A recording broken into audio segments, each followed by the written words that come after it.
শীতের সময় ফুলকপি, আলু আর চিংড়ি মাছ দিয়ে একসাথে মাংসের মতো রান্না করলে না দারুণ লাগে খেতে। আপনারা অবশ্যই বাড়িতে একবার হলেও ট্রাই করে দেখতে পারেন, খেতে কিন্তু সত্যি ভালো লাগে। মাছগুলো দিয়ে দেব।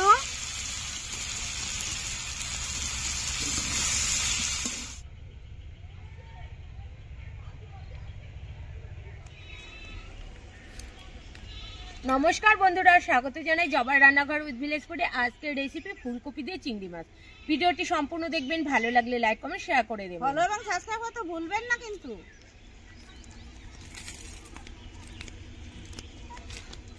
ফুলকপি আর আলুটা কেটে নেব। আমি জিরে আর মশলাপাতিগুলো বেটে নেব। জিরে বেটে নেব।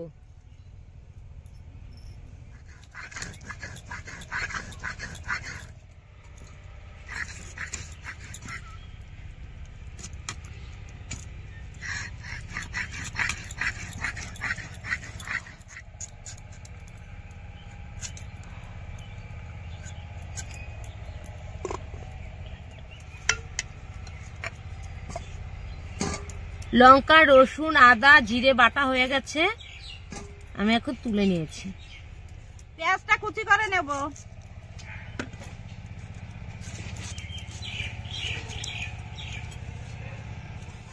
টমেটোটা কেটে নেব।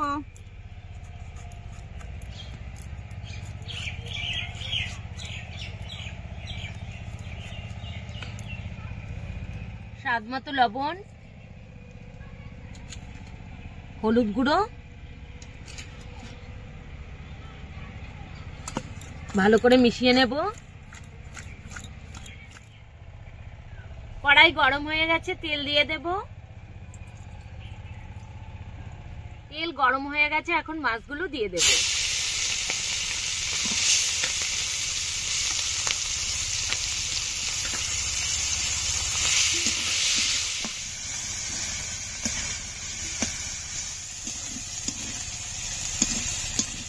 মাছগুলো ভাজা হয়ে গেছে, এখন তুলে নেব। খুব কড়া ভাজা দিইনি, কিন্তু হালকা হালকা করে ভেজে নিয়েছি।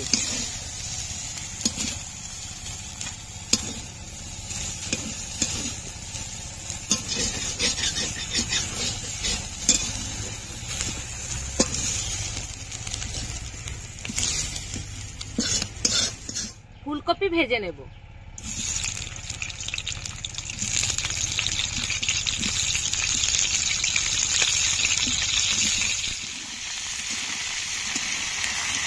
স্বাদ মতো লবণ,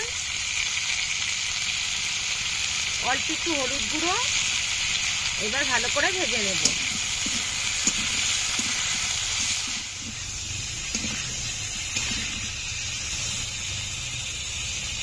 ফুলকপি ভাজা হয়ে গেছে, এখন নামিয়ে দেব।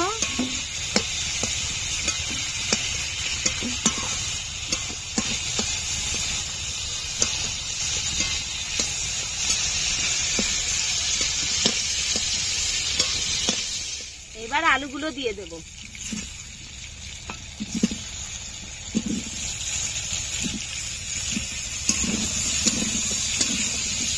লবণ,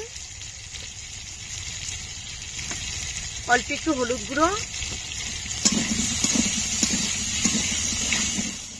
আলুগুলো ভাজা হয়ে গেছে, এখন নামিয়ে দেব।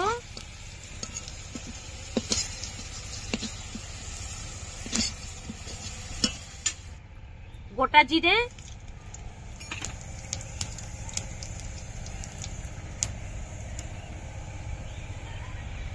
পেঁয়াজ কুচি,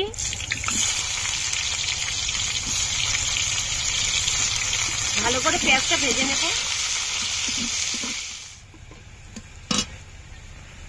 দিয়ে দেব টমেটো কুচি, আদা বাটা, রসুন বাটা। আদা ও রসুন দিয়ে কিছুক্ষণ নেড়ে নেব। আদা রসুনের কাঁচা গন্ধ চলে গেছে, এবার দিয়ে দেব জিরে বাটা, শুকনো লঙ্কা বাটা, মশলা ধোয়া জল দেব।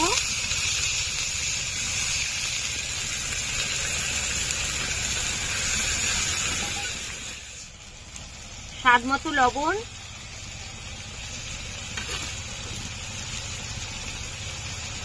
এক চামচ হলুদ গুঁড়ো, ভালো করে কষে নেব। কাশ্মীরি রেড চিলি পাউডার,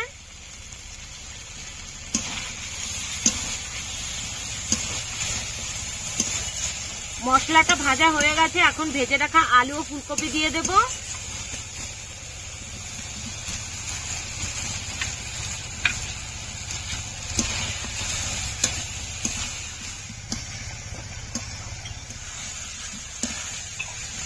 মাছগুলো দিয়ে দেব।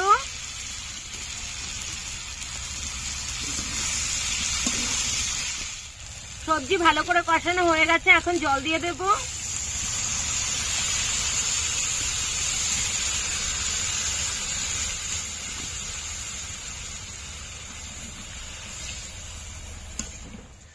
আলু আর ফুলকপি আগে থেকে ভেজে নিয়েছি, মশলার সাথেও আরো ভালো করে কষতে হবে, তাহলে খেতে কিন্তু দারুণ লাগবে।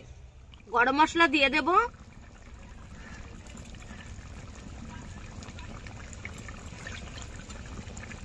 তরকারি হয়ে গেছে, এখন নামিয়ে দেব।